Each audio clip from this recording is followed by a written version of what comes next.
বিদায় শব্দটা আসলে খুব কঠিন, যে শব্দটার মধ্যে কোনো অনুভূতি নেই, কোনো আনন্দ নেই, আছে শুধুমাত্র বিরহ আর কষ্ট। ঠিক সেই সময়টাও আমার কাছে উপস্থিত হয়েছে। আর কিছুক্ষণ পর আমি আমার মায়ের ঘরটা ছেড়ে অন্যের ঘরে চলে যেতে হবে।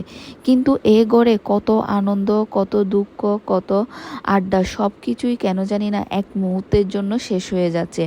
মায়ের যে মায়া মহব্বত, এই জিনিসটা যে কত বড় জিনিস, এটা কিন্তু আমি ঠিক সেই মুহূর্তে ফিল করতে পেরেছি। আসলে এই মুহূর্তটা একটা মেয়ের জীবনে কতটা কঠিন হতে পারে, শুধুমাত্র যে ফেস করে সেই বুঝতে পারে।